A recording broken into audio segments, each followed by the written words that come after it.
Eh bien, bonsoir à tous. Nous vivons une époque dans laquelle les idéologies sont sérieusement remises en question. C'est pour ça qu'on se demande, on s'interroge régulièrement, mais quoi croire? Avoir la foi en quoi maintenant? On se rend bien compte que ce qui servait d'idéologie dominante, qui étaient les religions auparavant, elles ont considérablement diminué et de moins en moins de personnes comptent sur les religions dites traditionnelles pour pouvoir dire voilà, on va vers cet avenir-là, c'est ça qu'il nous faut. Certains s'étaient appuyés beaucoup plus sur la politique et il y avait des idéologies politiques aussi dominantes, importantes, si bien qu'on s'aperçoit que maintenant, une très très grande interrogation, on est un peu décontenancé. La droite est en crise, la gauche est en crise, les églises sont en crise. On va où là? Il y a une crise des idéologies, il y a une crise de foi. Et cette crise de foi, si on va simplement, vous voyez, dans ce que nous vivons, nous, dans notre civilisation, bon, on pourrait dire que ce n'est pas très très grave. Mais par ailleurs, il y a des crises de foi d'autant plus graves parce qu'il y a des personnes qui ne supportent pas cette perte des idéologies.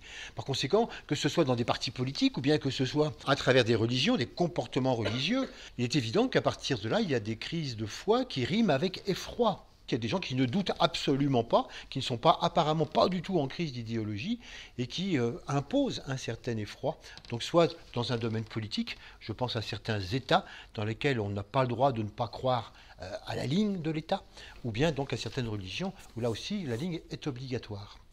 Face à toutes ces crises des idéologies que nous vivons maintenant, il y a des personnes qui ne doutent pas, il y a des personnes qui affirment ça et on les appelle les extrémistes.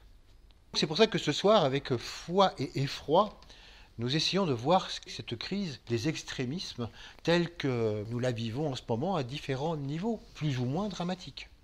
Qu'on parle d'extrémistes, que l'on parle d'intégristes, qu'on parle de fondamentalistes ou de fanatiques. Avant d'aller un petit peu plus loin, essayons de donner juste une courte définition de ces termes, parce qu'ils ne sont pas exactement semblables. Qu'est-ce qu'on appelle un extrémiste? Quelqu'un qui a un comportement par lequel il défend des opinions, il défend des idéologies dans un aspect très radical. Il est vraiment dans l'extrême de cette opinion.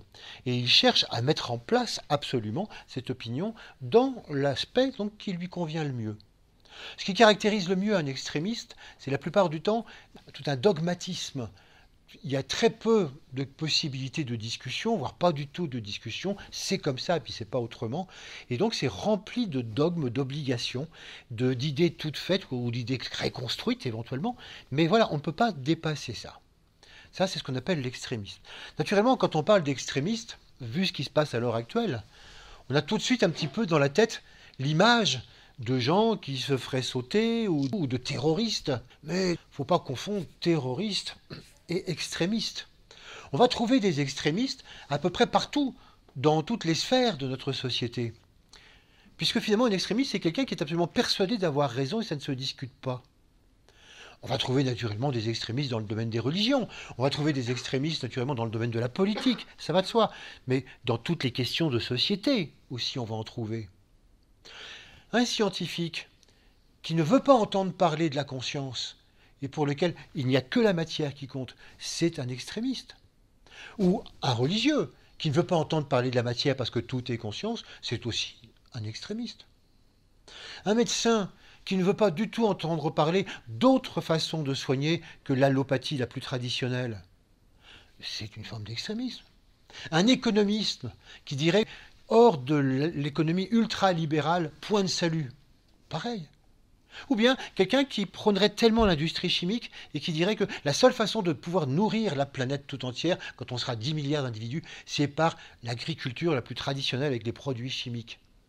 Et qui veut entendre parler de rien d'autre en disant ce sont des fantaisistes. Encore une fois, c'est tout à fait un extrémiste. On trouve finalement cet extrémisme partout dès que quelqu'un a une position radicalement fixée et qui ne veut pas entendre autre chose. Cet extrémisme, ça n'est pas réduit simplement à quelques terroristes. C'est aussi quelque peu différent de ce qu'on peut appeler fondamentaliste ou intégriste. Les fondamentalistes et intégristes sont des extrémistes. Mais tous les extrémistes ne sont pas fondamentalistes et intégristes. C'est les deux mêmes mots, c'est deux façons différentes de le dire, mais c'est exactement la même chose. Qu'est-ce que c'est qu'un fondamentaliste ou un intégriste? C'est quelqu'un qui est persuadé qu'il faut en revenir au fondement même d'une idée. Par conséquent, un fondamentaliste chrétien veut revenir vraiment aux textes fondamentaux, ou un fondamentaliste musulman veut qu'on en revienne strictement à la lettre du Coran. D'ailleurs, vous voyez, intégriste, c'est en revenir au texte intégral. C'est vraiment ça que ça veut dire. Donc ça veut dire que dès qu'on cherche à interpréter les choses à la lettre, on en revient à ce qui est dit, on est un fondamentaliste ou on est un intégriste. Le fanatique, c'est un mot assez intéressant. Ça vient de fanum, qui veut dire le temple. Autrefois, le fanatique, c'était le serviteur du temple. Il y avait par exemple dans le temple d'Isis des gens qui étaient des gardiens de ce temple, qui étaient en quelque sorte des prêtres de ce temple et qui étaient traités de fanatiques, ce qui n'était pas du tout péjoratif à l'époque. C'était simplement des gens qui montraient une certaine exubérance. Ils chantaient, ils parlaient, ils se sentaient toujours quelque peu habités par Dieu. Et donc on les appelait les fanatiques. Évidemment, ça a perdu un peu de son sens, mais vous remarquerez combien les fanatiques, c'est aussi souvent des extrémistes, mais il y en a partout. Parce que finalement, des fanatiques de n'importe quoi, pas simplement de Dieu, mais des fanatiques par exemple de football, des fanatiques de tel chanteur. Donc à un moment donné, on est tous devenus fans d'une personne, d'un système, etc. Voilà, ça nous a passé, mais on a eu notre période comme ça où on était fan. Petite période comme ça dans notre vie où on peut être aussi extrémiste. Pour vous donner un petit peu une définition de ce que représentent ces éléments avec lesquels maintenant nous allons essayer d'aller un peu plus loin. Depuis 2 mois que nous avons commencé à essayer de voir les problèmes de l'humanité et les défis qui se posent à l'humanité, on a déjà vu 2 choses. D'abord, nous avons vu le problème de qui a tort, qui a raison, le problème de la vérité. Avoir raison ou avoir tort. Naturellement, cette problématique, elle va être au centre de ce que nous allons dire ici ce soir. L'extrémiste ou le fondamentaliste étant absolument certain qu'il a raison et que tous les autres ont tort. Le mois dernier, nous avons parlé du problème des frontières. Comment est-ce qu'on met des frontières, on met des barrières les uns vis-à-vis des autres. Comment est-ce qu'on est capable d'arriver à séparer les choses les unes des autres. Et nous allons voir qu'effectivement, là aussi, l'extrémiste ou le fondamentaliste a tendance à mettre des barrières entre lui, les siens, ceux qui sont dans le vrai et ceux qui sont dans le faux. Ce soir, ça va être aussi une forme de synthèse de ce que nous avons déjà vu depuis 2 mois. Intéressant aussi de voir que cette énergie d'extrémisme va nous amener à voir à nouveau un rayon. Le mois dernier, nous avons vu le rayon 4, le rayon d'harmonie par le conflit, et il était particulièrement important parce que ce rayon 4, c'était vraiment le rayon de l'humanité, le rayon fondamental de l'humanité, l'harmonie par le conflit, ce qui nous a amené à voir le principe de conflit et le principe d'harmonie. Là, aujourd'hui, avec cette problématique, nous allons aborder le problème de l'extrémisme par le rayon 6, qui est le rayon de l'idéalisme et de la dévotion. Et pour comprendre tout le processus de l'extrémisme ou tout le processus du fondamentalisme, il faut que nous comprenions ce rayon 6 de la même manière que nous avons compris le rayon 4 la fois dernière. Et c'est très important, parce que le rayon 6, je vais vous en parler plus en détail, c'est le rayon qui a influencé complètement l'humanité depuis 2000 ans. Ça veut dire que si nous voulons comprendre quelque chose à l'humanité depuis 2000 ans, il faut entrer en résonance avec cette histoire de rayon 6. On a compris l'humanité par le rayon 4, maintenant on va comprendre son histoire des 2 derniers millénaires par ce processus du rayon 6. Qu'est-ce que c'est que ce rayon d'idéalisme et dévotion ? Donc je rappelle peut-être pour ceux qui viennent là pour la première fois que les rayons, ce sont des énergies conscience, ce sont des énergies qui existent donc au niveau cosmique, c'est complètement au-delà de la Terre, ça imprègne complètement le système solaire et au-delà ça imprègne y compris l'univers. Et donc c'est un système d'énergie qui intervient régulièrement sur la planète Terre avec des cycles, avec des saisons. Et donc ça dure quelques centaines d'années, à quelques milliers d'années. Et là justement le rayon 6, ça fait un peu plus de 2000 ans qu'il est sur Terre. Ça fait un petit peu plus de 2000 ans, donc c'est une saison très très longue. Et par conséquent, ces énergies ont amené une énorme influence par rapport non seulement à l'humanité, mais en même temps par rapport à tous les règnes. En effet, lorsqu'un rayon est en manifestation, comme on dit lorsqu'un rayon s'impose, lorsque c'est sa saison, lorsque c'est son cycle, ces énergies ont tendance à créer des réponses dans tous les règnes, dans tout ce qui vit sur la Terre. Donc, on ne va pas rentrer dans les détails sur ce que ça a amené dans le minéral, végétal et dans l'animal, parce que ça nous entraînerait beaucoup trop loin. On va voir ce que ça donne donc comme conséquence sur l'humain. Ça veut dire que l'humanité, face à ces énergies, amène un certain type de réponse sous forme de culture, sous forme de civilisation. On pourrait dire que la civilisation, la culture telle que nous la vivons depuis 2000 ans, elle est entièrement due à l'influence de ce rayon 6, ce que nous avons senti inconsciemment et auquel nous avons répondu de cette manière-là.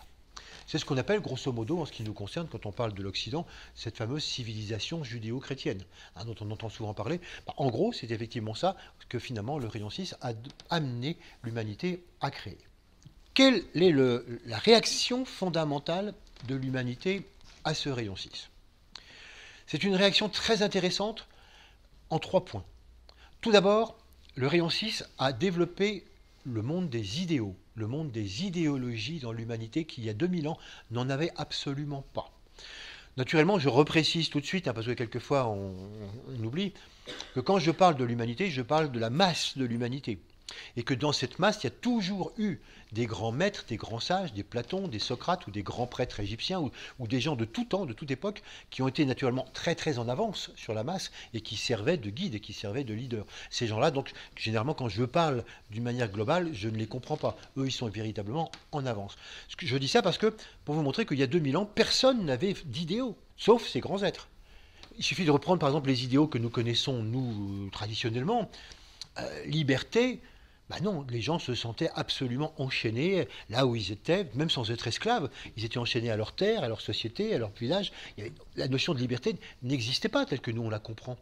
Même pour le mariage, c'était des mariages arrangés. Enfin, la notion de liberté telle que nous on l'entend n'existait pas. Fraternité, ça n'existait pas non plus. Égalité, ben, n'en parlons pas. Donc vous voyez, on pourrait aller loin comme ça, partage, équité, etc. Bon. Donc tous les idéaux qui pour nous sont devenus quelque chose d'assez évident, on se demande même si ça n'a pas existé depuis que l'humanité existe, eh ben non. Ça a existé parce que progressivement, le rayon 6 a éveillé les idéaux dans l'humanité. C'est là, vous voyez, où souvent la plupart des films qu'on tourne sur l'Antiquité sont faux. Sur l'Antiquité, vous voyez donc des gens, des péplums comme ça, et tous les gens sont pleins d'idéaux, de liberté, de fraternité. Non, ça n'existait pas du tout. Ils étaient complètement dans une vie instinctive, cherchant surtout à survivre, à vivre le plus longtemps possible, à avoir de quoi manger. Ah non, les idéaux, ça n'existait pas. Développer des idéaux un petit peu plus abstraits. À cette époque-là, les dieux qu'ils adoraient étaient des dieux tout à fait concrets, sous forme de statues. Et finalement, ce qu'on demandait aux dieux, c'était des bénéfices très concrets dans la vie quotidienne. Et donc, les idées qu'ils avaient un petit peu de la divinité étaient extraordinairement concrètes et pratiques.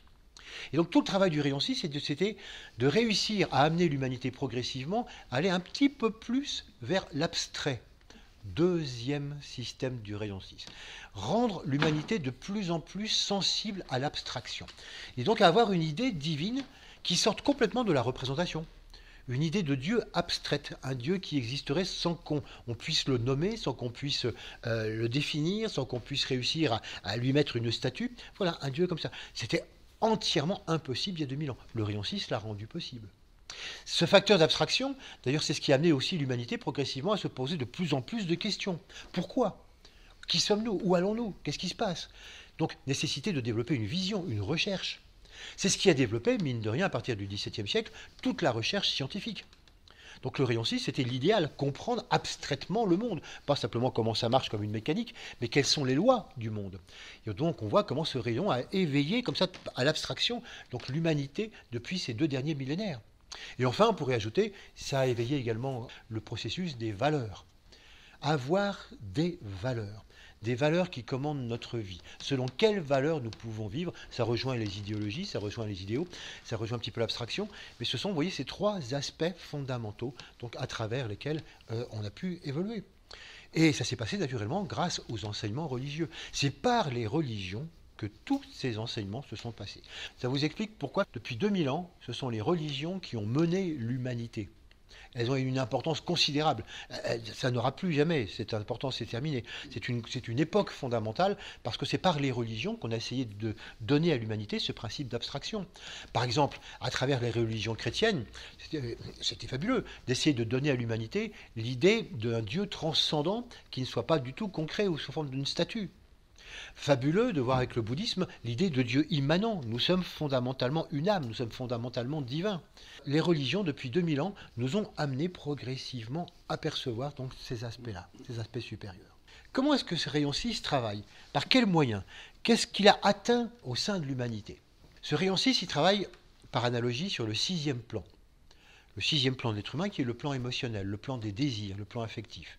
Le 7e plan, c'est le plan physique. 7, 6, le 5e, c'est le plan mental, et on remonte comme ça jusqu'à l'abstrait total. Donc il travaille en tant que rayon 6 sur le sixième plan qui est le plan de l'affectif. C'est ça qu'il va falloir bien comprendre. En effet, il y a 2000 ans, n'oubliez pas comment était l'humanité, pas de développement mental, pas de scolarisation obligatoire, incapacité de lire et écrire, ça fait jamais que 2 siècles que ça naît d'une manière globale chez tout le monde. Mais avant, il n'y avait pas du tout ça, donc on ne pouvait pas réfléchir. Donc on ne pouvait pas inciter du tout l'humanité à rejoindre tout de suite des idées. Non, donc il fallait travailler sur ce plan émotionnel et sur le plan des idéaux par l'émotionnel.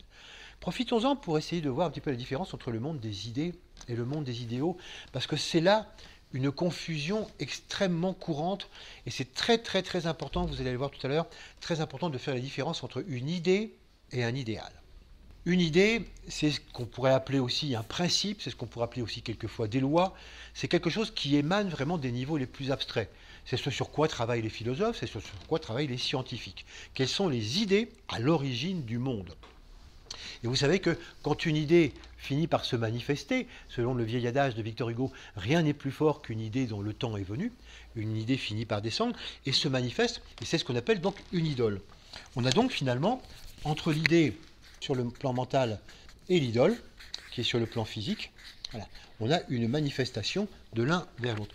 Alors le terme idole peut surprendre, mais étymologiquement, c'est vraiment une idée en forme. D'ailleurs, si on reprend l'histoire des dieux tout à l'heure, ils adoraient vraiment des idoles. Ils adoraient un dieu sous forme de statue. Là, si vous voulez, il faut généraliser la chose. C'est-à-dire que tout objet réalisé selon l'idée d'un concepteur est l'idole de ce concepteur. La chaise sur laquelle vous êtes assis est tout simplement l'idole de celui qui a imaginé ce modèle-là et l'a fait fabriquer. Donc oui, c'est simplement une idée en manifestation. Donc on sait que tout vient des idées et que ça passe au niveau des idoles. Très bien. Donc des idées, ce sont vraiment des éléments abstraits, des éléments pas faciles forcément à percevoir, parce que c'est pas forcément ça qui nous apparaît au premier degré. Parce que ça nécessite un mental habitué à percevoir ces idées. Et donc il était hors de question, naturellement, il y a 2000 ans, pour le rayon 6, d'amener à travailler sur les idées. Ce n'était pas possible. Il fallait sortir l'humanité de l'idole pour la faire remonter progressivement vers l'idée. Mais voilà, comment ? À travers le stade intermédiaire, et ce stade intermédiaire, c'est ce qu'on appelle l'idéal.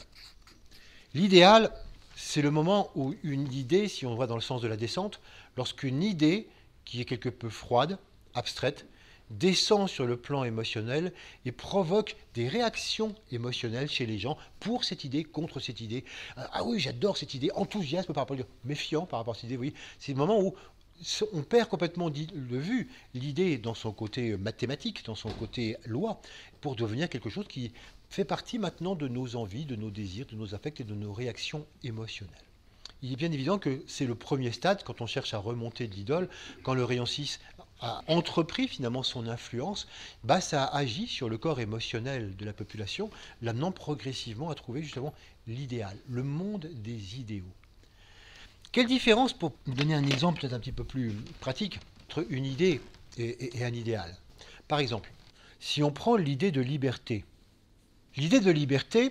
immédiatement, ça pose question. Quand on parle dans les idées, on a besoin de définir fondamentalement de quoi il est question. Donc si d'un seul coup je me mets à parler de liberté avec quelqu'un qui est dans le domaine des idées, il va me dire « Qu'est-ce que tu entends par liberté ?» C'est une bonne question.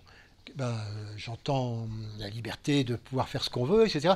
Oui, mais est-ce que c'est véritablement ça la liberté ? Est-ce qu'elle est purement physique ou est-ce qu'on a une liberté émotionnelle ou une liberté mentale ? Est-ce que dans un monde où il y a un plan humain d'involution et d'évolution, est-ce que l'être humain est libre ? Eh bien, et donc la liberté, c'est la liberté intérieure ou c'est la liberté extérieure ? Qu'est-ce qui donne la liberté ? C'est une bonne question. Oui, ça, c'est la philosophie. À travers toutes ces questions, on remonte, on essaye de préciser la loi, on essaye de remonter un peu plus, de dire c'est quoi finalement la liberté ? Et là, on est vraiment dans la démarche philosophique. La philosophie, c'est ça. À partir d'un mot, c'est remonter progressivement à l'idée. Et ce qui paraissait très simple au premier degré, on dit, oh là là, mais disons, c'est beaucoup plus complexe, c'est beaucoup plus ample, c'est beaucoup plus vaste. Et on arrive, par exemple, si on travaille là-dessus, à une idée de la liberté qui n'a plus rien à voir avec celle qu'on pouvait avoir au départ. Et comme vous pouvez le voir, quand on travaille justement sur ce plan mental dans le domaine des idées, on se pose beaucoup plus de questions qu'on a de réponses. Ça, c'est fondamental en philosophie. Par contre, si je suis dans l'idéal de liberté. Alors, l'idéal de liberté, pour moi, la liberté, qu'est-ce que c'est? La liberté, c'est la liberté d'agir, c'est la liberté de parler, c'est la liberté de faire ce qu'on veut. Oui, mais qu'est-ce que tu penses? Ah, mais la liberté, mais faut prendre, c'est tout. C'est très simple. La liberté, c'est quelque chose d'extrêmement important. Moi, j'adore la liberté. Si j'étais pas libre, je ne supporte pas. Dès que je ne suis pas libre, je ne supporte pas. Il faut vraiment que je rue dans les brancards, tellement c'est important pour moi. D'ailleurs, je crois que l'un des plus grands combats pour l'humanité, c'est justement d'être libre. Il faut que tout le monde soit libre. Mais libre pas seulement physiquement, mais libre de pouvoir s'exprimer, libre de pouvoir acheter ce qu'on veut. Mais encore faudrait-il qu'il y ait plus d'argent. Et donc, pour qu'il y ait plus d'argent, il faudrait qu'on puisse être libre de travailler. Vous avez compris? Quand on est dans l'idéal, on a beaucoup plus de réponses que de questions. J'ai très peu de questions. Je ne me pose pas de questions.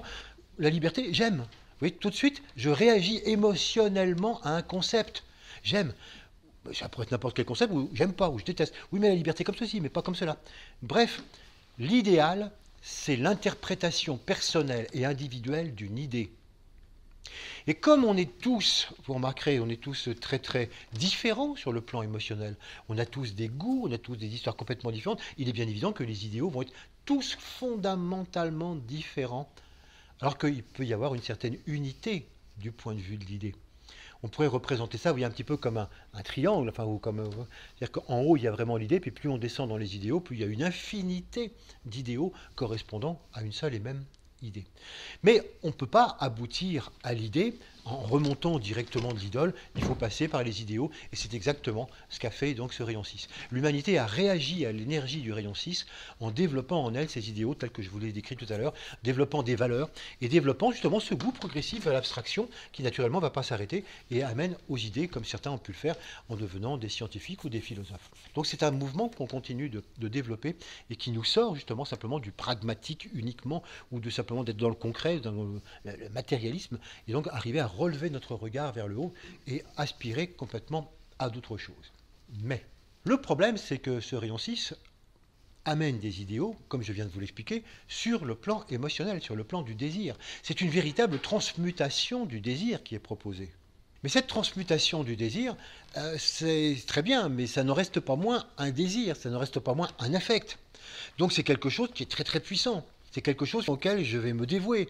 Et quelqu'un qui trouve un idéal, quelqu'un qui rentre dans ce monde de l'idéal ou des idéologies, mais c'est quelqu'un qui devient justement un fanatique, un porteur de l'idée du temple. Il devient porteur de cet idéal. Il devient un dévot de cet idéal. Il ne se rend pas compte, tellement il désire, tellement il aime ça, il trouve ça super, c'est génial, c'est une idée extraordinaire. Il faudrait que tout le monde le sache, il faudrait que tout le monde soit persuadé de ça, parce que c'est vraiment l'idéal qui pourrait sauver le monde. Il faut absolument convaincre tout le monde. Il ne s'en aperçoit pas, hein, mais progressivement, il devient complètement ce qu'on appelle accro. Donc cet idéal prend possession de son cerveau, de ses idées, de ses actes, il devient complètement au service, dépendant de cet idéal. Et souvent, il perd absolument tout système raisonnable, et ça peut le conduire à des excès de comportement tout à fait regrettables sur lesquels je n'ai pas besoin de vous faire de dessin. Et voilà le problème du rayon 6, c'est qu'il travaille à une élévation du corps émotionnel, mais ça reste quand même du corps émotionnel, ça reste un désir puissant, et ça crée une inflammation du désir. Voilà pourquoi tous les gens qui sont souvent comme ça dans le monde des idéologies sont souvent très enflammés, très enthousiastes, ils en veulent, c'est vraiment fondamental pour eux de convaincre, d'assurer. Et à tel point que, dans les défauts du rayon 6, on va trouver que les gens qui dépendent de ce rayon, on dit qu'ils ont des œillères. Ils ne voient absolument pas d'une manière large. Ils ne voient que leur idéal. Il n'y a que ça qui compte. Et si vous essayez de leur montrer, attends, ouvre un peu quand même tes œillères, et pas moyen. Totalement, vous voyez, dans l'extrémisme complet, c'est-à-dire, je suis sûr d'avoir raison, c'est comme ça et pas autrement. Et les autres ont tort. Donc, vous voyez une espèce d'adhésion entêtée comme ça à un idéal. Avec une capacité même quelquefois tellement puissante que dans les cas extrêmes, ça devient violent et extraordinairement militariste. Donc le militarisme est une expression comme ça du rayon 6. Parce qu'à un moment donné, il faut que nos idéaux, qui sont les bons et qui sont les seuls vrais, puisqu'on s'est battu, on a parlé, on a fait voter, on a fait ceci, on a fait cela, on a obligé les gens à le faire, ils ne veulent toujours pas, alors on va se battre pour que la vérité triomphe. Les termes militariste, militaire, milice, militant, c'est le même mot, hein, c'est la même racine, c'est milice en latin qui veut dire le soldat. Donc tout ça, ce sont des soldats. Le militant typique, c'est effectivement le rayon 6, qui va militer absolument, qui va se battre pour faire triompher son idéal. Alors on dit, mais c'est pas personnel, puisque c'est un idéal qui concerne l'ensemble. J'ai un idéal d'amour pour l'humanité. Oui, mais c'est ton idéal personnel que tu exprimes d'une manière très personnelle, parce que c'est ton goût, parce que c'est ton corps émotionnel qui est comme ça. Et c'est ta façon de voir cette petite portion d'idées est terriblement donc personnelle, individuelle, et tu oublies et tu omets tout le reste. Tu oublies complètement que ton petit idéal, c'est qu'une petite parcelle, une petite pièce d'un immense puzzle. Prends donc la place avec le reste. Ah, mais pas du tout. Le puzzle n'existe pas. C'est ma petite parcelle qui doit s'imposer à tous. Toutes les guerres de religion, tous les fanatismes religieux, quels qu'ils soient, des époques passées ou tout à fait actuelles, tous les fanatismes nationalistes, passés, actuels, sont complètement l'expression de cette histoire du rayon 6. C'est complètement l'expression de gens qui ont d'un seul coup découvert des idéaux. Et comme ça agit par leur corps émotionnel, c'est une inflammation de désir, une passion qui leur prend pour cet idéal. Et ils perdent, ou ils ont tendance à perdre, ça dépend des gens, toute raison, toute mesure. Voilà, c'est une inflammation comme ça complète. Vous voyez pourquoi, je vous disais, on ne peut pas comprendre l'histoire des 2 derniers millénaires de l'humanité si on ne voit pas l'extraordinaire travail du rayon 6. En positif et en négatif. En positif, c'est évident. Par exemple, on entend souvent dire que tiens, les religions, elles ont échoué, puisque maintenant on est en train de voir combien les gens abandonnent de plus en plus les religions traditionnelles pour se tourner peut-être vers autre chose, vers une spiritualité, mais pas les religions. Ah mais pas du tout. Elles ont au contraire remarquablement réussi. Leur travail, c'était pendant cette ère justement du rayon 6, c'était d'amener des idéaux par le biais de croyances spirituelles, par le biais de croyances religieuses. C'était d'essayer d'enclencher comme ça des idéaux. Et ça a tellement bien marché que maintenant ces idéaux, ils sont complètement partie intégrante du monde laïque. Si vous parlez de liberté, d'égalité, de fraternité, de partage, vous parlez justement d'unité, d'amour, d'union. Mais avant, il y a très très longtemps, c'était uniquement un langage chrétien, ou un langage musulman, ou un langage bouddhiste. Maintenant, non, c'est un langage de monsieur tout le monde. Tout le monde a des idéaux. Les idéaux sont complètement passés maintenant dans notre vie courante. Et souvent même on sent que des gens qui n'ont pas d'idéal, qui n'ont pas de valeur, sont paumés dans ce monde. Je sais pas ce que je veux, j'ai du mal à trouver quelque chose qui me branche, quelque chose qui m'emmène. Et puis nous-mêmes, quelquefois, quand on passe un sale moment et qu'on perd toute idéologie, tout idéal, on dit qu'on est dépressif. Ce qui n'existait évidemment pas du tout avant. La dépression, c'est la perte comme ça du goût pour quelque chose qui pourrait nous transporter, qui nous donnerait un élément donc vers le futur. Voilà ce que représente cette passionnante histoire du rayon 6 qu'on va suivre. Tout à l'heure, je vous disais, il s'est enclenché il y a 2000 ans, et c'est maintenant qu'il s'arrête. Sa saison s'est arrêtée il y a à peu près 200-300 ans.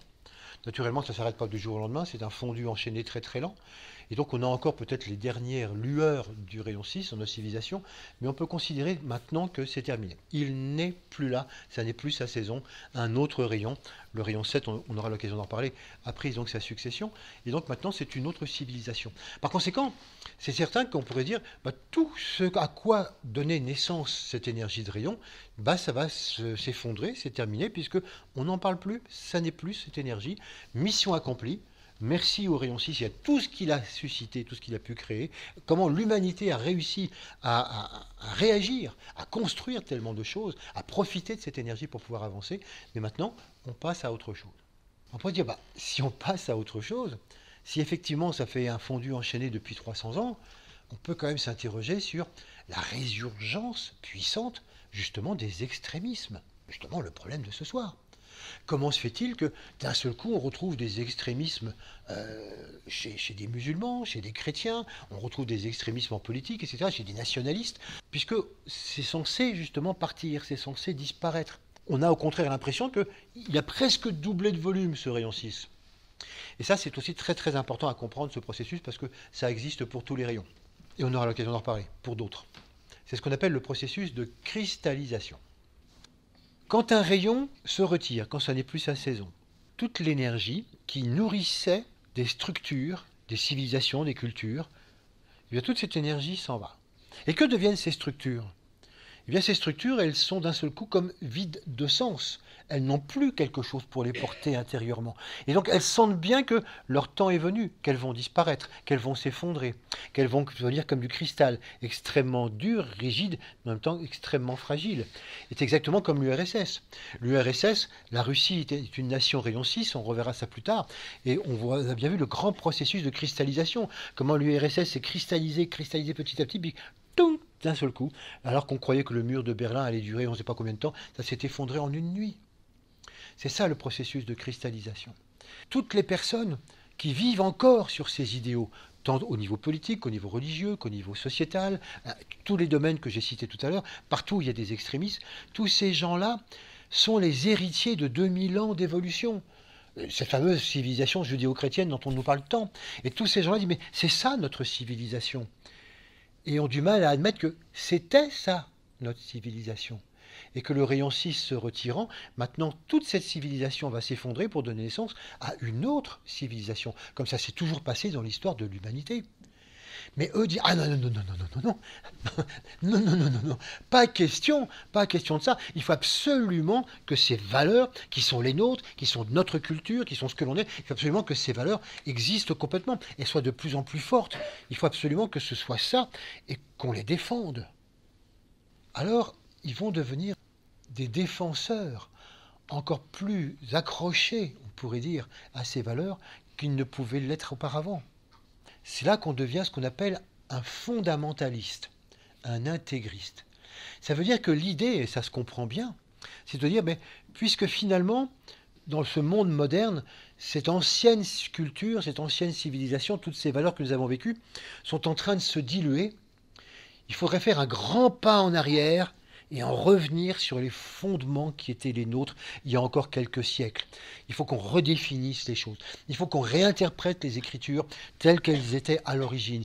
On s'est trop dispersé. On a voulu faire peut-être du modernisme. Bref, il faut en revenir véritablement aux vraies valeurs anciennes. Et voilà pourquoi un fondamentaliste, c'est véritablement quelqu'un qui procède à la fin d'un rayon, d'écrire la fin de l'histoire, parce qu'il va quand même disparaître. Mais pour nous, ça paraît effrayant. Parce que d'un seul coup, on a l'impression que c'est encore plus fort que jamais. Il n'y a jamais eu autant de fondamentalisme chez les chrétiens, ou chez les musulmans, ou dans la politique, ou dans l'extrême droite, etc. Ça n'a jamais été aussi puissant. Qu'est-ce qui se passe? Pourquoi est-ce qu'il y a autant de pays européens qui remettent en question l'Europe et le vivre ensemble? Pourquoi est-ce que chacun d'un seul coup se replie sur ses frontières? On veut chacun vivre. Mais qu'est-ce qui se passe?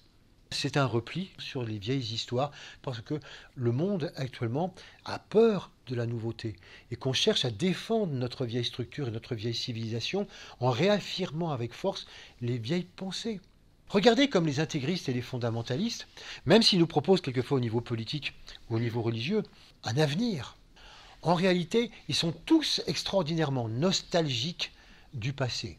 Tout ce que nous proposent les fondamentalistes et les intégristes, c'est d'en revenir à des valeurs du passé, à des interprétations du passé. C'est finalement d'arriver à restaurer les anciennes valeurs. C'était mieux avant. Voilà pourquoi, par exemple, les fondamentalistes musulmans voient que l'islam est en train peut-être de se marier avec la démocratie. Oula, mais ça leur fait peur parce qu'il y a certains passages du Coran qui ne sont pas du tout démocratiques, croient-ils, si on regarde uniquement les textes. Certains chrétiens s'affolent de voir ce qu'ils appellent le syncrétisme. C'est-à-dire que de voir qu'il y a des chrétiens qui ont une formation chrétienne, mais qui en même temps pratiquent la méditation bouddhiste, puis en même temps ils ont quelques notions ésotériques, puis en même temps ils croient à la réincarnation. Mais qu'est-ce que c'est que ça? Mais la chrétienté, c'est pas un restaurant où on prend comme ça un petit plat par-ci, un petit dessert, machin. Non, non, c'est un menu. Voilà, vous prenez tout le menu ou pas le menu, mais on n'a pas le droit comme ça de faire une espèce de patchwork. Et donc voilà, ils veulent en revenir finalement aux choses beaucoup plus fondamentales. Et ça gagne les pays. Par exemple la Pologne. On voit comment la Pologne est complètement gagnée par ce processus d'affolement et par rapport à ce que ça donne au niveau de la société. Et une société qui deviendrait comme ça un peu permissive. Non, non, on en revient à ce que c'était une société chrétienne d'avant. Et au niveau politique, ça se fait sentir énormément. Regardez par exemple l'Angleterre qui quitte l'Europe. La France, qui si on écoutait quelques partis politiques, trouve que ça serait nettement mieux si on quittait aussi l'Europe. C'était mieux d'avant, de retrouver la grandeur de la France d'avant l'Europe. Poutine, qui rêve de retrouver la grandeur de la Russie du temps de l'URSS et de l'Empire russe, le nouveau tsar. Erdogan, qui rêve de l'Empire ottoman et d'être le nouveau sultan de l'Empire ottoman.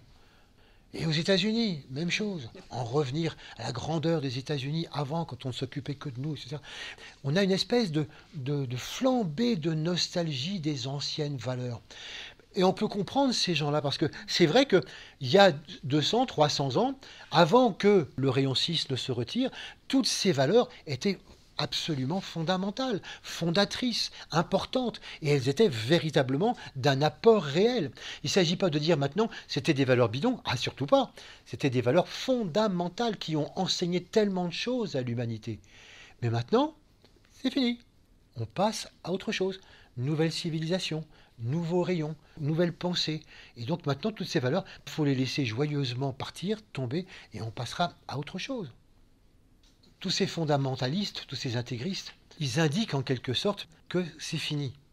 On dit souvent qu'un arbre fruitier qui portait presque plus de fruits, puis d'un seul coup, une année, il en fait énormément, on sait que c'est fini, c'est sa dernière année. C'est comme s'il faisait un dernier effort pour se reproduire avant de mourir. Ben, c'est exactement ce qui se passe dans les fondamentalistes. C'est pour ça qu'il n'y a pas de raison de s'affoler. Ça paraît s'aggraver, oui, oui, ça paraît beaucoup plus grave, et il peut faire beaucoup de dégâts encore pendant quelques années, mais c'est la fin. À condition que, intérieurement, par la pensée, par la colère, nous ne nourrissions rien à leur encontre. Si on les combat intérieurement, alors là, on leur donne de la nourriture pour qu'ils continuent de se battre un petit peu plus longtemps. Donc surtout ne les combattons pas. Ils sont en train de fermer une histoire. Et nous, occupons-nous de travailler une nouvelle histoire, celle qui commence et qui est tout à fait différente. Je voudrais ajouter une chose importante. C'est bien que ce rayon n'impose plus une civilisation ou une culture à l'humanité. Ce rayon n'est plus du tout en manifestation. N'empêche qu'il reste tout à fait présent. Il reste tout à fait présent. N'importe qui voulant travailler avec ce rayon peut s'y connecter. Et puis surtout, il va rester très très présent parce que c'est lui qui anime de toute façon notre corps émotionnel, ce fameux 6e plan, le plan du désir, le plan émotionnel, le plan affectif, et qui est très relié à ce rayon. Donc, il n'est plus du tout en imposition d'une civilisation, mais il reste quand même présent. Alors on pourrait se poser la question, pourquoi ce nationalisme? Je viens de l'évoquer maintenant, une espèce de peur de l'Europe, une peur de partage, peur des immigrés, on a vu ça justement la fois dernière, vouloir mettre absolument des frontières, revenir chez soi, chez nous. Pourquoi le nationalisme en rapport avec le rayon 6? On vient de voir la cause énergétique fondamentale de ce processus d'idéalisme. Maintenant, nous allons toucher la cause psychologique. Il faut bien comprendre que le processus du rayon 6 a une autre chose, une autre qualité qu'il a développée dans l'humanité. Et cette qualité, c'est le développement de la personnalité, le développement de l'individualisme. En effet, il y a 2000 ans, les gens étaient majoritairement en conscience de masse, en conscience de dépendance. Et là, on trouve maintenant de plus en plus une grande majorité de personnes en conscience individuelle, affirmant le moi-je. Et qu'est-ce que c'est qu'une nation, un nationalisme, si ce n'est tout simplement le même processus au niveau national que l'individualisme personnel? C'est une nation qui dit « moi-je ». Mais pourquoi est-ce que c'est le rayon 6 qui affirme ça? Et pourquoi est-ce que c'est grâce au rayon 6 qu'il y a autant d'individualisation? Oh, vous allez comprendre très simplement avec une comparaison. Qu'est-ce qui se passe à l'adolescence? À l'adolescence, on va rentrer justement dans le monde adulte. On va arrêter de penser comme papa, maman, etc. On essaye de sortir de ce processus pour s'individualiser, pour s'affirmer, pour dire ce en quoi moi je crois. Et on va utiliser le sens du goût, qui est un sens très important, relié au rayon 6, à travers tout ce qui est à notre disposition, Internet par exemple. Qu'est-ce que j'aime? Qu'est-ce que j'aime pas? Qu'est-ce que je préfère? Qu'est-ce qui me passionne? Qu'est-ce qui me passionne pas? Qu'est-ce que je rejette complètement? Et bref, l'adolescent a à sa disposition une grande capacité de percevoir tous les idéaux possibles. Vous voyez, on dit souvent, tous les goûts sont dans la nature. Ah ouais, tous les idéaux sont dans la nature. Et donc on peut chacun avoir le sien, parce que chaque fois un idéal, c'est une interprétation personnelle d'une idée. Donc on peut chacun avoir son interprétation personnelle. Tiens, si on nous demandait à chacun, c'est quoi le bonheur? Je suis sûr qu'il n'y aurait pas deux définitions rigoureusement semblables, parce que chacun d'entre nous, on le définirait selon nos envies, selon notre goût, selon ce qu'on entend par ça, de ce qu'on aimerait. Et donc l'adolescent, il se construit comme ça par le sens du goût. Il va se construire progressivement en disant, voilà, moi c'est ce que j'aime, j'ai envie de ça, ça j'en ai pas du tout envie, je veux ceci et je veux pas cela. Et c'est comme ça qu'il va progressivement s'affirmer. Maintenant, j'ai mes goûts d'une manière très précise. Je ne suis plus comme mon petit frère ou ma petite sœur qui ont toujours les goûts de papa-maman. Moi, je me différencie complètement. Et donc, je vais apprendre à me différencier avec mes envies, mes désirs et mes goûts. Voire quelquefois à me séparer complètement, à renier complètement ma famille, qui aimait tout ça. Moi, je déteste ça. Quand je pense que mon père aimait Claude François, mais quelle horreur, maintenant, je ne peux pas imaginer ça. Bon, encore chanté par M. Pokora, pourquoi pas, mais bon. C'est comme ça qu'on va s'individualiser. Et puis qu'est-ce qui se passe aussi quand on est adolescent? On admire des gens. Tous les idéaux sont incarnés par quelqu'un. Ah bah alors là, c'est tout ce que vous voulez. Hein. Ça peut être un chanteur, ça peut être Maître Gims, ça peut être Lady Gaga, ça peut être voilà, ça peut être Nelson Mandela, ça peut être Gandhi, et on a quelquefois des posters même qui montrent bien les gens qu'on admire. Et on dit voilà, je voudrais être comme ça. Et je voudrais être un jour, je voudrais être une star. Un jour, je voudrais lui ressembler. Vous voyez, on a des modèles. Ce sont des modèles idéologiques. Et grâce à ça, on existe. Et c'est comme si c'était une voie d'individualisation. Et par cette voie d'individualisation, on va de dire, je suis quelqu'un. Bon, j'ai pas réussi à devenir footballeur comme je voulais quand j'étais petit. J'ai pas réussi à devenir un tel, mais je me suis quand même beaucoup inspiré de lui ou de ses valeurs. J'ai beaucoup lu des bouquins sur lui, où j'ai beaucoup vu de choses par rapport à ça. Et je trouvais que c'était vraiment quelqu'un qui développait des valeurs qui sont quelque peu, peut-être un petit peu les miennes, et par lesquelles j'ai pu me construire.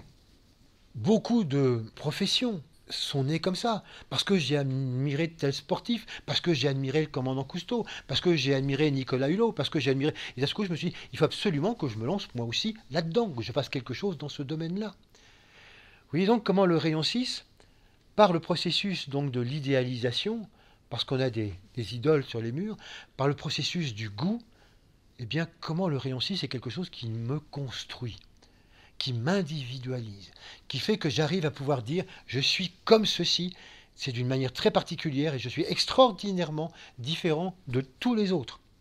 Donc, c'est moi. Et ça, c'est très important, oui, parce que ce processus d'individualisation, c'est ça qui va nous montrer ce que c'est finalement que l'extrémisme. Quand j'arrive à l'extrême que je suis, et que je peux dire je suis moi, la plupart du temps, je suis quelqu'un qui se sent extraordinairement différent et souvent même très séparé des autres. Et donc on sent bien comment tout le processus d'individualisation arrive à faire quelqu'un d'à part. Et donc quelqu'un qui va être forcément dans les extrémistes. Et je voudrais vous montrer qu'à partir de ce moment-là, surtout que lorsque je viens de me construire, j'ai une foi inébranlable dans ce que je crois, dans ce qui est juste. C'est pour ça que souvent quand on dit mais quand on est jeune, on refait le monde, on a des idéaux qu'on ne tient pas après, et puis on doute de rien, on est sûr d'avoir raison contre tout le monde. Absolument. Parce que si j'existe, c'est pour avoir raison. Vous imaginez pas quelqu'un dire eh bien, j'ai tel goût, j'ai telle idée, j'ai tel idéal, etc. Et c'est ce qui fait que j'existe. T'en es sûr? Non. Bon, bah, t'existes pas. Bah, non. Et donc, forcément, pour exister pleinement, il faut absolument que j'affirme, que je suraffirme. On en discute difficilement avec des gens qui sont comme moi. Parce que ce qui est gênant, c'est que je peux rencontrer des tas de gens qui s'affirment comme moi de la même manière, qui sont jeunes aussi, et qui cherchent justement à affirmer leur vérité, mais ces vérités sont les contraires des miennes. Qui a raison? Moi, bien évidemment. Eux, ils ont tort. Et je deviens complètement un extrémiste. Mais on peut en discuter, certainement pas, avec des gens pareils. Non, mais tu vois un peu comment ils sont. Je ne discuterai jamais avec eux. Pourquoi? Pourquoi ça? Mais parce que sans vouloir me l'avouer, mais j'ai peur. J'ai tout simplement peur que l'autre qui affirme sa vérité, et si jamais lui avait raison et pas moi, mais c'est tout mon système qui s'effondre. Donc pour éviter ça, je l'exclus. Dégage. Je veux pas, pas question de discuter avec toi. On discute entre potes, entre copains, on est d'accord, ou des gens qui ne se remettent pas en question mutuellement.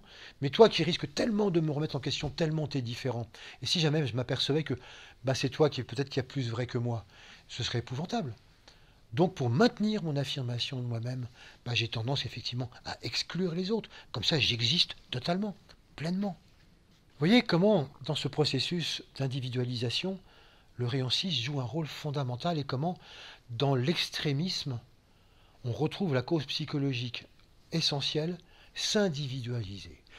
Alors par rapport aux problèmes auxquels on est confronté dans l'actualité, par rapport aux différents extrémismes, on pourrait dire qu'il y a 3 sortes de personnes, pour pas trop rentrer dans les détails, pour bien comprendre ce qui se passe.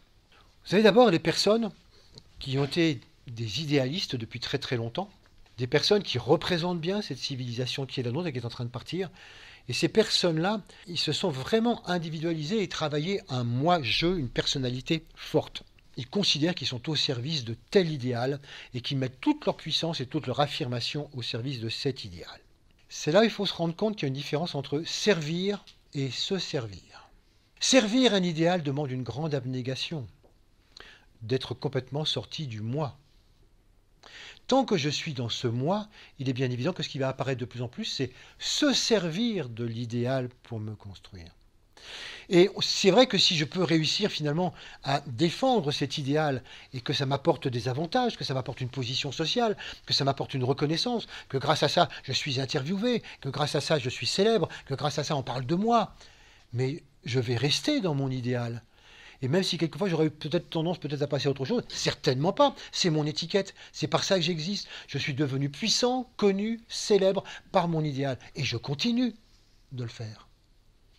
Et on voit comment finalement à un certain moment donné, des gens comme ça, des gens puissants, se servent de l'idéal pour exister. On le trouve dans tous les milieux. On voit bien ce processus d'affirmation de l'idéal et de puissance de cet idéal. Oh bien sûr, dedans il y a des gens tout à fait sincères. Il y a des gens qui ne se rendent pas compte de ça. Il y a des gens qui sont absolument persuadés que leur idéal doit absolument vaincre, que c'est l'idéal politique idéal ou que c'est l'idéal religieux fondamental. Et donc ils sont absolument persuadés que c'est ça. Ils ne cherchent pas consciemment à en profiter. Mais n'empêche qu'ils en profitent réellement puisqu'ils sont encore tellement centrés sur eux. C'est leur intérêt. Ils défendent l'idéal tel que eux le perçoivent, selon leur aspect à eux, leur interprétation. Et à partir de là, ils sentent bien que pour que cet idéal triomphe, il faudrait être beaucoup plus nombreux. Il faut recruter, il faut convaincre, il faut prendre des gens. Et là, nous avons les 2 autres catégories de personnes. Ceux qui vont se laisser convaincre progressivement par cette première catégorie puissante. La première catégorie à être convaincus, ce sont des gens qui sont effectivement dans l'idéal. Des gens qui, eux aussi, sont en train de se construire, sont peut-être encore en train de descendre, vous voyez, par rapport à ça, n'ont pas encore complètement développé leur puissance d'affirmation, leur moi. Mais ils sont en train d'y aller. Et ils sentent bien que l'idéal est fondamental pour ça. Ils se disent, mais moi, pour exister, j'ai vraiment envie de quelque chose qui dépasse le monde ordinaire. J'ai envie de devenir quelqu'un d'autre, quelqu'un d'un peu extraordinaire. Et donc, avec quoi je vais le faire ? Voilà, si je peux peut-être pas réussir à le faire avec des idées, peut-être que j'en suis pas encore là, mais avec des idéaux, oui, très certainement. Je vais certainement réussir. Et donc, ces gens-là qui ont des idéaux et qui croient, la première catégorie de personnes vont les recruter facilement, en leur montrant qu'ils sont dans la vérité, ils sont dans le bon idéal, et qu'avec ça, les choses vont avancer, et qu'ils vont devenir tout de suite une personne importante de cette religion, ou bien de ce groupement, ou de cette association, ou bien de ce parti politique. C'est quelque chose qui va immédiatement les embarquer. Donc les religions, ou certains partis, font ou savent encore faire rêver les gens qui n'ont pas encore suffisamment de mental pour se réaliser que c'est un rêve. Ça ne va pas fonctionner comme ça. Ce sont simplement des gens qui vous recrutent de cette manière-là, de manière à augmenter leur effectif. Mais c'est certain que ça ne fonctionne pas. Et puis la deuxième catégorie de personnes, ce sont des gens beaucoup plus paumés. Des gens qui n'ont pas du tout là, les moyens de penser et qui cherchent simplement à exister. Un peu comme si c'était encore des adolescents. Et des gens qui disent... Je suis dans une société dans laquelle je ne suis pas reconnu, j'ai pas fait d'études, j'ai rien, mes parents n'ont rien, personne ne s'occupe de nous, je suis dans le chômage, voilà, c'est quoi l'espoir ? Et je vois tous ces gens et toutes ces vedettes de la chanson et du football que j'admire, et je fais comment pour devenir l'une d'elles ? Et donc on voit bien que c'est sur le terrain du désœuvrement, c'est sur le terrain du désespoir, nos futurs, pas d'évolution possible, chômage. Sur tous ces terrains-là, c'est sûr que alors ceux qui sont des fondamentalistes savent très très bien que mais c'est gagné. Tu veux devenir quelqu'un? Eh bien, viens avec nous. Tu vas devenir quelqu'un, tu vas faire la révolution. Avec nous, tu vas voir un peu comment on va te prendre en charge. Tu as raison, cette société est pourrie, cette société ne te mérite pas, cette société, elle ne s'est jamais occupée de toi. Elle ne s'occupe que toujours que des mêmes, que des riches. Eh bien, ensemble, on va se battre et on va renverser cette société pourrie. Et qu'est-ce que vous voulez qu'ils fassent? Enfin, ils existent. Enfin, quelqu'un s'occupe d'eux. Enfin, ils s'individualisent.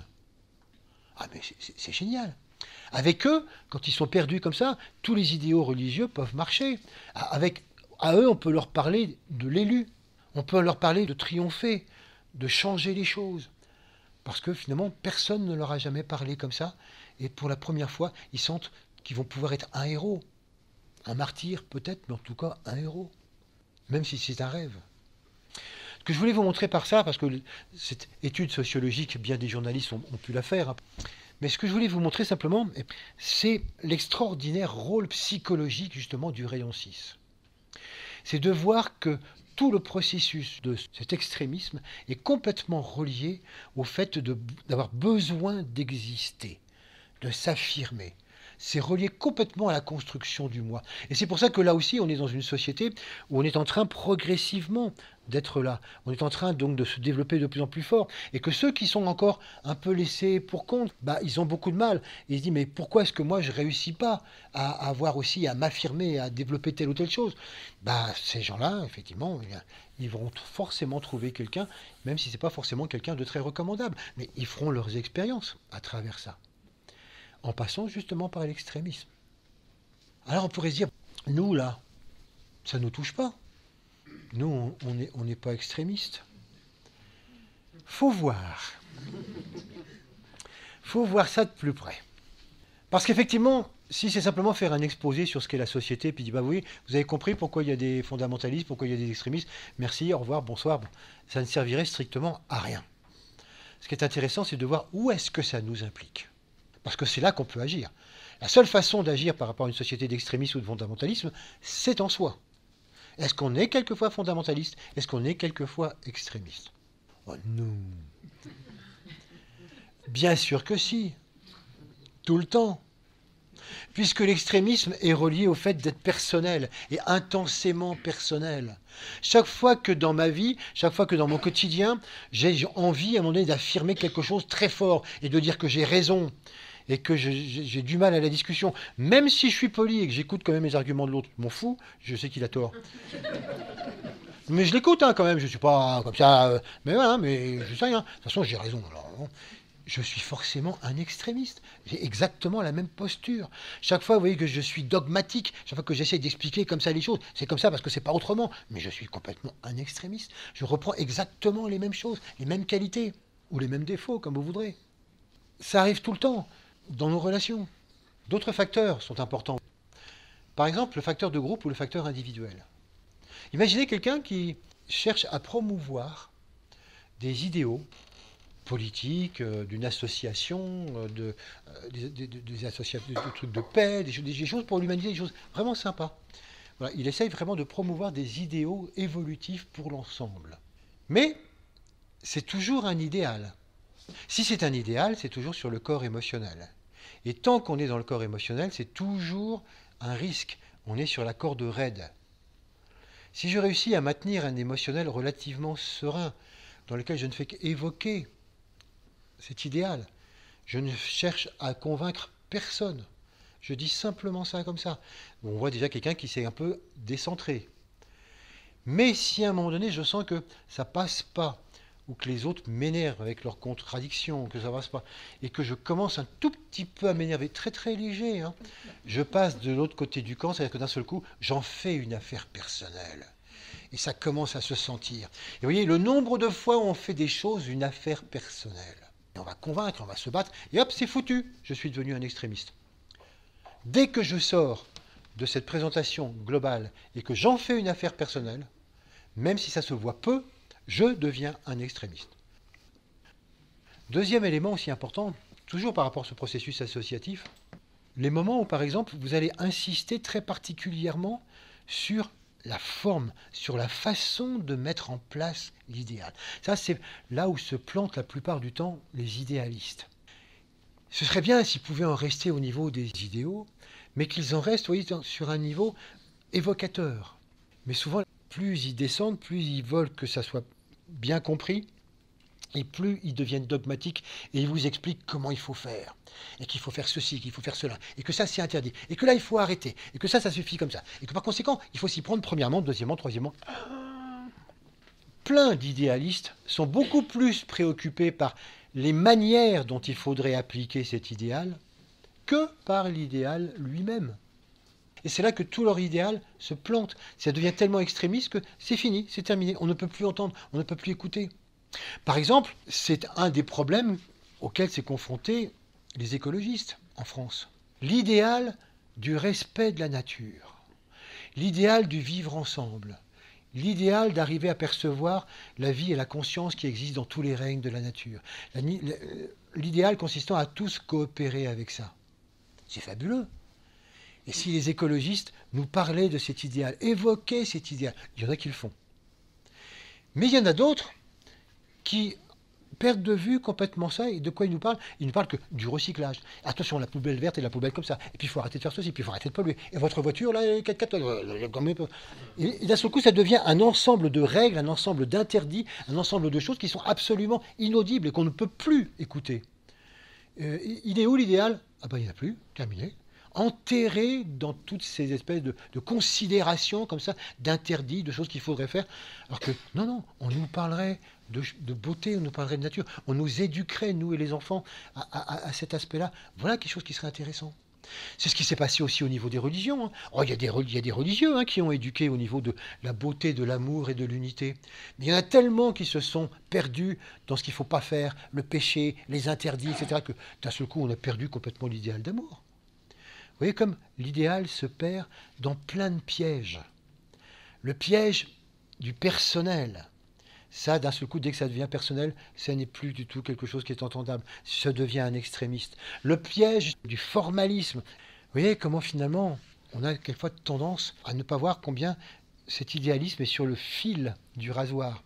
C'est-à-dire que c'est vraiment quelque chose qui est tellement relié à nous personnellement qu'on a vite fait de basculer dans les défauts du rayon 6 et donc forcément de l'extrémisme. Alors on pourrait se dire, oui mais bon, extrémiste peut-être, mais enfin pas terroriste quand même. Ça dépend comment on définit terrorisme.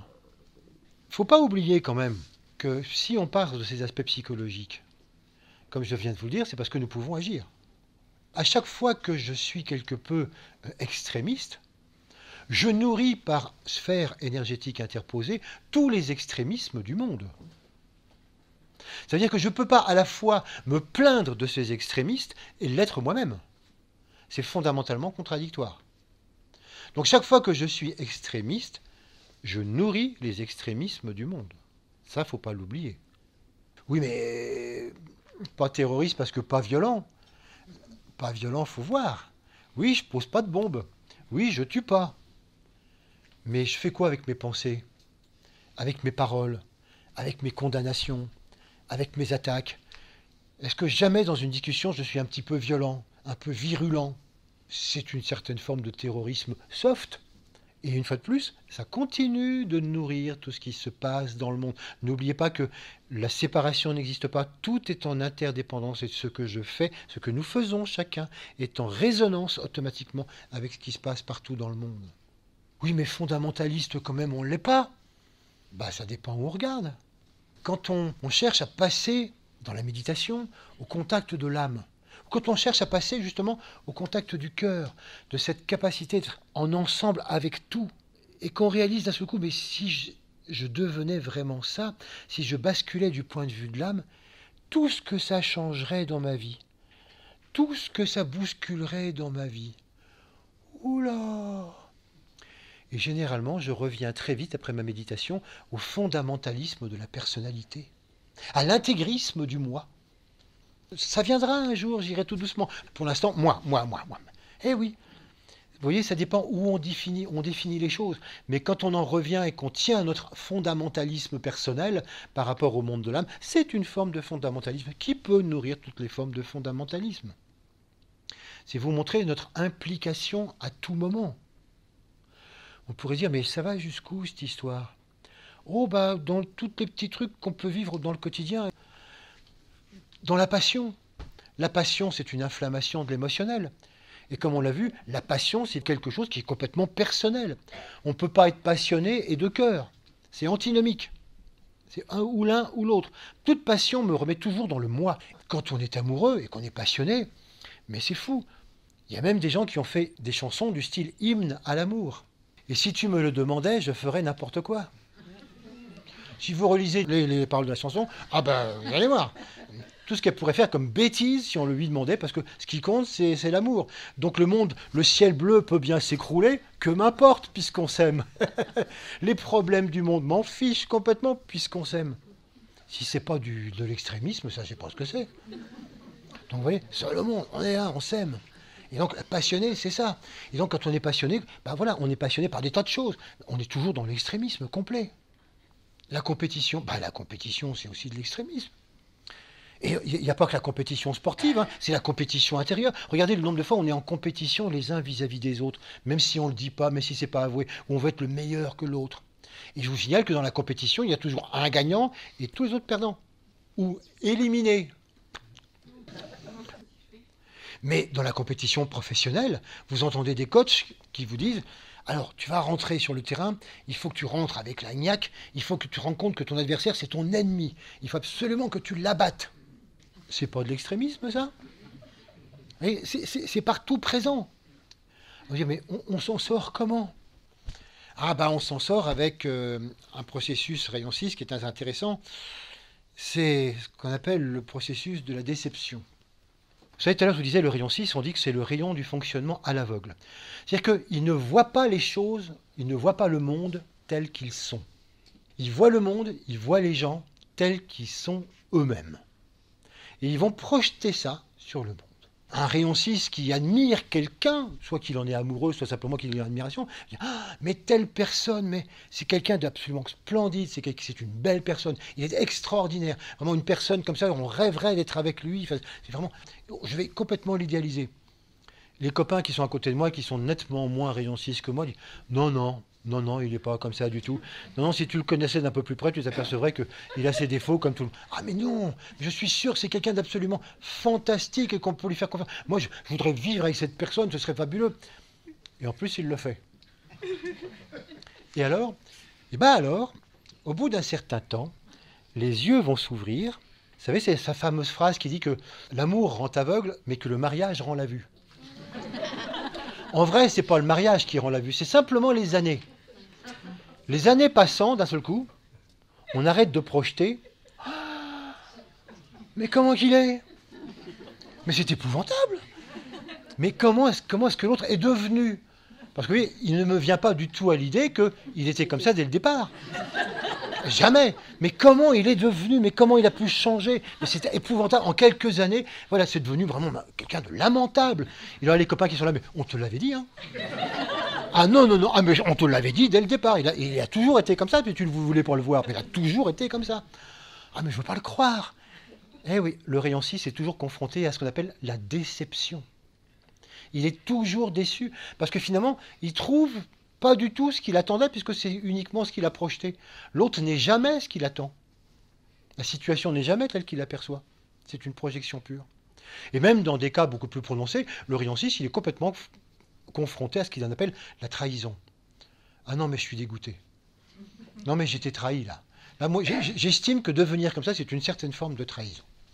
Et vous pouvez savoir que les gens qui ont du rayon 6 ont toujours l'impression d'être confrontés à la trahison. Ce qui revient simplement, c'est qu'ils étaient d'une naïveté incroyable, ils n'ont absolument pas vu la réalité, et d'un seul coup, ils la découvrent, d'où cette impression, comme ça. Mais non. Alors, à force d'être trahis, à force d'être déçus, à force d'être trahis, à force d'être déçus, ils ouvrent les yeux beaucoup plus grands. Ils commencent un peu à comprendre, à voir les choses un peu telles qu'elles sont, et là, les choses changent. Vous voyez, comme on peut voir combien cet extrémisme, il est toujours présent, chaque fois que finalement, il n'y a pas reconnaissance de l'autre, il n'y a pas reconnaissance des autres, il y a projection. Partout, justement, il n'y a pas cet amour, il n'y a pas cette unité. Partout, on ne reconnaît pas que mes idées, quelles qu'elles soient, ou mes idéaux, quels qu'ils soient, ne sont toujours qu'un aspect momentané de la vérité. Un aspect momentané de la vérité. Mais ça ne peut pas fonctionner. Donc forcément, je suis un extrémiste. Le jour où, par contre, les choses changent, ou à force de déception, je me dis, je vais commencer par changer, ça suffit maintenant. Ah, bah là, c'est vrai qu'il va se passer toute une évolution. Alors, qu'est-ce qui va faire évoluer le processus de l'extrémisme? Deux qualités du rayon 6, que je vous ai pas encore donné. Deux qualités extrêmement importantes. Et ces deux qualités du rayon 6, vous allez voir qu'elles sont très intéressantes parce qu'elles sont très ambiguës. Même quand vous allez les entendre, ça va vous faire drôle. La première qualité, c'est purification, épuration. Vous voyez, épuration, purification. En effet, c'est en réussissant à purifier notre corps émotionnel, à se décentrer.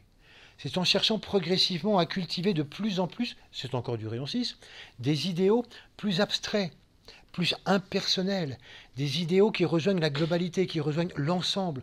Plus je suis comme ça, plus je me purifie, bah oui, plus je vais arriver progressivement à être impersonnel ou un petit peu plus impersonnel. Et du coup, effectivement, il y a une grande épuration qui fait que, waouh, je vais pouvoir m'ouvrir à autre chose. Encore une fois, notre fil du rasoir. Qu'est-ce qui se passe quand ces qualités sont utilisées par certains pour les autres? Regardez comme on vous dit « purifiez-vous, mes frères ». Il est grand temps de se purifier. C'est un terme que l'on doit s'appliquer à soi-même, jamais à appliquer aux autres sous peine d'être un véritable extrémiste. Dès que j'emploie ce terme, ça ne va pas du tout. Épuration, oui, j'ai effectivement à m'épurer dans ma vie, à lâcher prise d'un certain nombre de choses. Mais si je parle de épuration à l'extérieur, surtout si j'ajoute ethnique, vous voyez ce que ça donne? Et c'est ça qui est passionnant justement dans ces mots, vous voyez, du rayon 6, c'est que appliquer à soi-même, c'est vraiment un facteur de libération.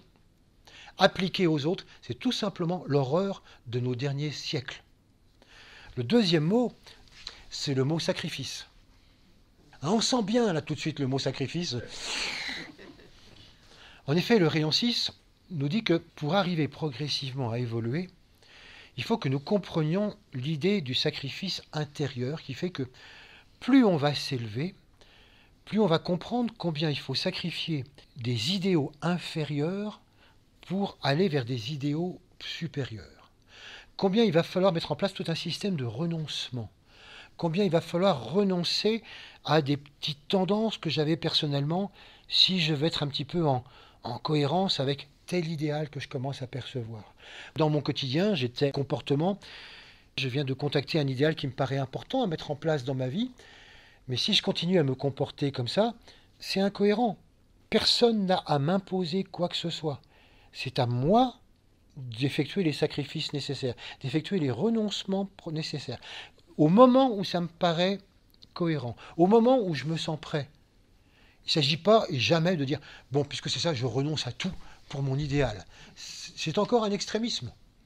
Et il y a des gens qui le font. J'ai compris qu'il fallait se donner à cela, et donc le moi, tout ça, c'est rien du tout. Supprimons le moi, supprimons les désirs, puisque c'est ça, demain, j'arrête tout. Ben voyons, extrémisme. Et donc, comment chacun d'entre nous, en s'élevant progressivement, en développant le cœur progressivement, on va s'apercevoir qu'il y a des aspects, comme ça au quotidien, auxquels il faut renoncer, qu'il faut sacrifier pour que vivre un idéal plus important et être dans la cohérence. Mais vous vous rendez compte, si j'emploie ce mot à destination des autres, faites des sacrifices. Sacrifiez-vous pour la cause, pour l'idéal. Il serait grand temps qu'effectivement vous vous sacrifiez. Vous qui cherchez à être des héros, devenez des héros pour la cause, devenez éventuellement des martyrs et vous deviendrez quelqu'un d'extraordinaire. Vous allez voir, d'accord, vous allez vous faire sauter, vous allez vous mourir, mais vous serez accueillis dans l'au-delà d'une manière fabuleuse. La récompense. Et toi, tu ne te sacrifies pas? Ah non, moi non. Non, moi je suis là pour organiser un peu.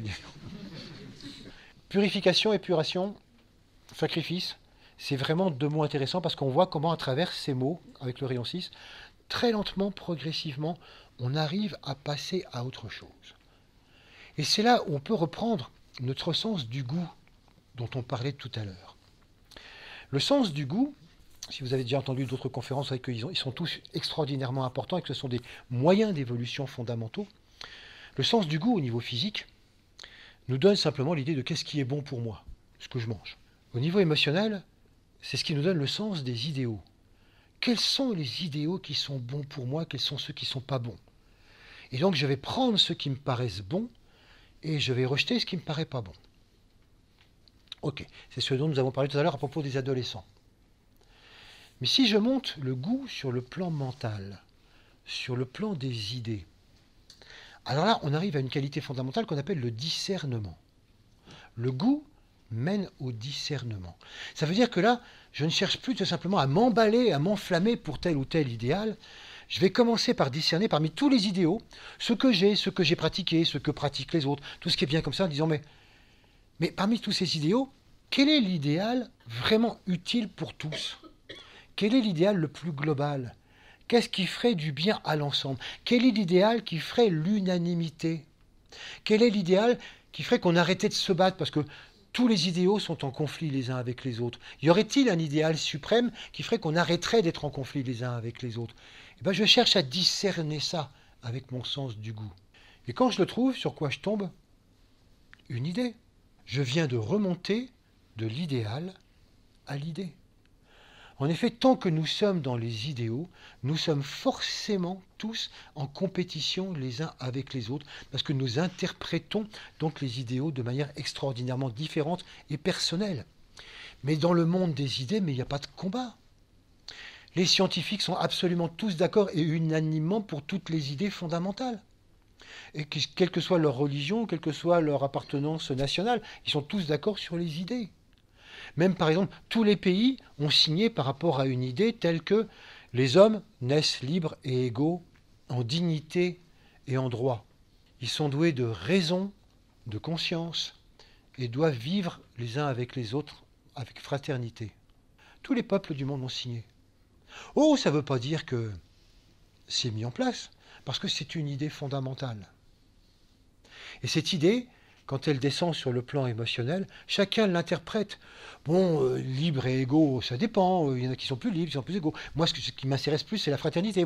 Mais chacun, sur le plan des valeurs, va interpréter cela à sa sauce, à ce qui lui plaît, avec son émotionnel, avec son affectif. Et du coup, ces valeurs, elles ont une certaine tendance à se combattre les unes les autres. Mais quand on se dit, il doit bien y avoir quelque chose qui nous rassemble, il y a bien quelque chose qui fait unanimité, ah oui, c'est l'idée. C'est l'idée de base. C'est l'idée dont sont partis tous les idéaux, puisque tous les idéaux naissent d'une idée. Et donc tout le travail que nous avons à faire, nous, finalement, c'est d'arriver à remonter à l'idée.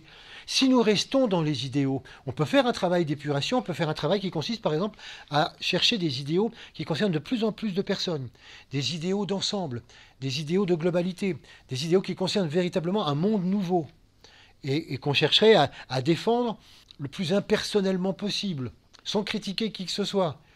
Mais encore une fois, je suis encore un peu dans l'émotionnel, donc c'est pas évident. Non, le grand travail que nous avons tous à faire, si nous voulons véritablement avancer, c'est quitter le domaine des idéaux, ça tombe bien le rayon 6, il n'est plus là, et tenter de remonter vers le monde des idées. Quelles sont les idées dont l'humanité a besoin maintenant? Quelles sont les idées fondamentales qui pourraient être utiles pour tous? À partir desquelles chacun, parce que l'humanité n'en est pas du tout encore à la capacité d'entendre les idées à l'état pur, ça ne lui parle pas du tout, c'est beaucoup trop froid. Mais une fois qu'on a l'idée, rien ne nous empêche de pouvoir décliner l'idéal en disant à telle personne, écoute, l'idée ça, mais je t'en parle pas, mais ça serait bien, si. Mais les idéaux commencent toujours par ça serait bien, oh, ça serait chouette, et si. Et ça, c'est comme ça qu'on commence souvent les idéaux. À un enfant, je ne vais pas forcément lui parler de l'idée, mais je vais lui donner un idéal à sa portée. Et puis peut-être que les idéaux, tels que les Chinois vont les voir, c'est différent, tels que les Anglais les voient, tels que les Américains les voient, tels que les Français les voient. Mais tout ça, ce sont des déclinaisons de l'idée. Mais si nous voulons que les idéaux existent sans trop de déformation, si nous voulons que l'idée ne se perde pas, ne se dilue pas dans les idéaux, alors il faut absolument l'enrichir. D'où justement notre rôle à nous extrêmement important de chercher toujours à remonter à l'idée fondamentale. Et c'est ce que nous faisons ici, ensemble. Puisque le projet de cette année, c'est toujours de prendre les événements du monde, de voir ce qu'ils sont au niveau concret, de remonter progressivement aux idéaux, puis d'arriver de remonter à l'idée. C'est quoi l'idée maîtresse?